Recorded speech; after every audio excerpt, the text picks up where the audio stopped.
نماز نہیں پڑھتے. بہت ساری جگہوں پر استاد پڑھائی بھی کرتے ہیں، سزا دیتے ہیں. تو دارالعلوم نظامیہ کے اندر یہ سزا تھی کہ اگر جو ایک وقت کی نماز چھوڑ دے، جو جماعت سے بچہ نماز نہ پڑھ پائے، جماعت سے جس کی جماعت سے نماز جس میں چھوٹ گئی ہے، تو یہ وہاں کے اس وقت کی پرنسپل کا یہ قانون تھا کہ اس کا ایک ٹائم کا کھانا بند کر دیا جاتا، کھانا نہیں دیا جاتا. اب ایک بچہ تھا، طالب علم تھا، اس کی نماز رہ گئی، جماعت سے نماز نہیں پڑھ پائی. جب جماعت سے اس نے نماز نہیں پڑھی، کسی وجہ سے رہ گئی ہو، تو وہ جماعت میں برحق صاحب شامل نہیں ہوا اور سزا کا مستحق ہو گیا. پرنسپل صاحب نے دارالعلوم کے نظام کے مطابق اس کا جو تھا شام کا کھانا دینے کے بعد آج شام کو آپ کو رات کو کھانا آپ کا نہیں ملے.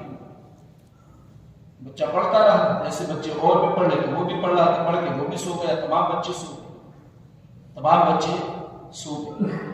اب تمام بچے سو گئے. حضرت عبداللہ شاہ فاروقی رحمۃ اللہ اپنے گھر میں آرام کر رہے ہیں، اپنے گھر میں آپ بھی سوئے تھے.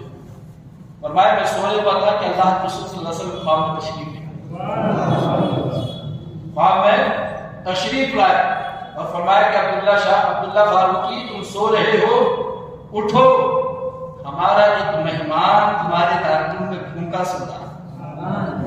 ہمارا مہمان تمہارے دارالعلوم میں، کیونکہ جو دارالعلوم کے طلبہ ہوتے ہیں وہ اللہ کے رسول کے مہمان ہوتے ہیں، وہ آقا علیہ الصلوۃ والسلام کے مہمان ہیں، جن کو ہم منکری نظر سے دیکھتے کہ یہ مدرسے میں پڑھنے والا بچہ ہے.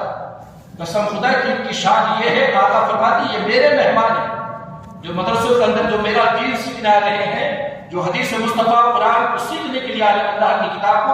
آقا فرماتے وہ میرے مہمان ہیں، ان کو برا مت کہو، ان کو گالی نہ دو. جو ان کو برا کہتا ہے گویا وہ مجھ کو برا کہتا ہے. ان طالب علموں کو برا نہ کہو.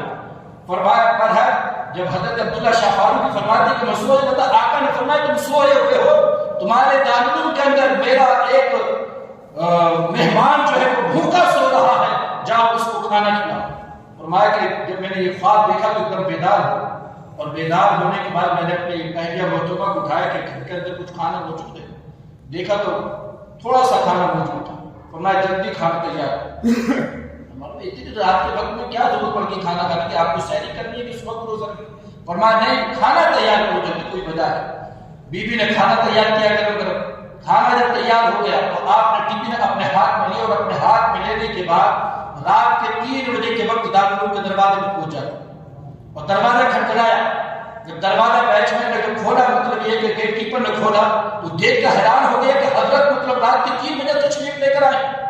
فوراً ایک دم ہنگامہ مچ گیا دارالعلوم کے اندر کہ حضرت رات میں 3 بجے تشریف لے کر آئے. آپ نے پورے اسٹاف کو، جتنے پڑھانے والا اسٹاف تھا استادوں کا، سب کو بلایا اور سب کو بلانے کے بعد آپ نے ایک لائن میں کھڑا کر دیا. فرمایا کہ بتاؤ کیا کوئی ایسا بچہ ہے کہ جو آج بھوکا سویا، جو بچہ بھوکا سویا؟ تو جو ناظم حالت ہے، ناظم تعلیمات ہے، انہوں نے کہا ہمارے دارالعلوم کے اندر تو اللہ کا شکر ہے کہ کوئی بچہ بھوکا نہیں سوتا، سب بچے کھانا کھا کے سوتے ہیں. اور مکتب کے اندر اتنا کھانا موجود ہے کہ اگر کچن میں اگر 2 بچے اور رہیں تو ان کو بھی کھانا کھلا دیا جائے گا. کھانا کھا کے کوئی ایسا بچہ نہیں کہ جو کھانا کھا کے نہیں سویا ہو. آپ نے فرمایا نہیں، یاد کرو شاید ہو سکتا ہے کوئی بچہ ایسا ہوا ہو کہ جو کھانا کھا کر نہیں ایسے سو گیا ہے. تو پھر ناظم اعلیٰ نے کہا کہ حضرت دارالعلوم کا ایک نظام ہے کہ جو بچہ جماعت کے ساتھ نماز نہیں پڑھتا اس کو کھانا نہیں دیا جاتا ہے. ایک بچہ ایسا ہے کہ جس نے مطلب یہ کہ جس کو کھانا نہیں دیا گیا تھا وہ شاید ہو سکتا ہے کہ وہ بھوکا سو گیا. فرمایا کہ اٹھا کے لے کر آئے. جب اس کو اٹھا کے لے کر آئے تو حضرت عبداللہ شاہ فاروقی رحمۃ اللہ علیہ نے دیکھ دیکھ ساتھ کہا یہی بچہ ہے، یہی بچہ ہے کہ جو اللہ کے رسول صلی اللہ علیہ وسلم نے مجھے خواب میں دکھایا ہے. آگے بڑے اس بچے کی پیشانی چومی اور پیشانی چومنے کے بعد اپنے ہاتھوں سے توڑ توڑ کر لقمے کھلانا شروع کر، اپنے ہاتھوں سے کھلا دیے گئے اور سر پر ہاتھ پھیرتے گئے. آخر میں کہا کہ بیٹا یہ تو بتا تو کون سا عمل ایسا کرتا ہے کہ تیرے سبب سے مجھے دیدار مصطفیٰ آقا کا دیدار ہو. بتا تو صحیح بیٹا کون سا تو عمل ایسا کرتا ہے.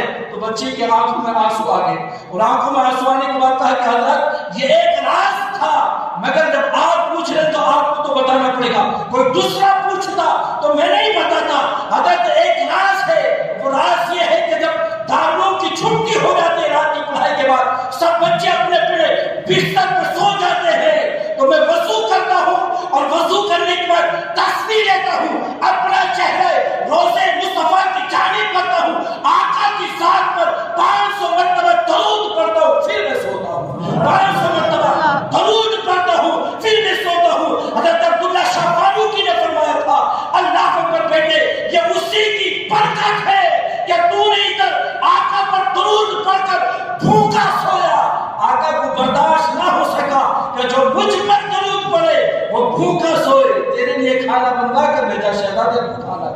اللہ پر یہ شان ہے کہ جو ان کو یاد کرتے ہیں قسم خدا کی آقا چھوڑتے نہیں ہیں، اس کو دنیا میں بھی نوازتے ہیں اور جو آخرت میں نوازیں گے پھر تو اس کا عالم ہی الگ ہوگا، اس کا عالم ہی الگ ہوگا۔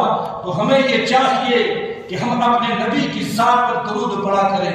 اگر پریشان حال ہو اور کام نہیں کر رہے ہیں تو کہیں جانے کی ضرورت نہیں ہے، نبی پر درود پڑھنا شروع کر دو، قسم خدا کی خود اللہ غیب سے اسباب پیدا فرما دے گا، اللہ اسباب پیدا فرما دے گا۔ قرض دار ہو، قرض میں مبتلا ہو چکے ہو، قرض دار ہو، قرض میں مبتلا ہو چکے ہو اور کوئی انتظام نہیں ہو رہا کہ قرض دار پریشان کر رہے ہیں، اور آج کا دور تو عجیب ہی دور ہے، اگر آپ نے کسی سے قرض لے لیا تو وہ جب تک آپ کا خون نہ چوس لے جب تک چھوڑ ہی نہیں سکتا ہے، نہیں کون سی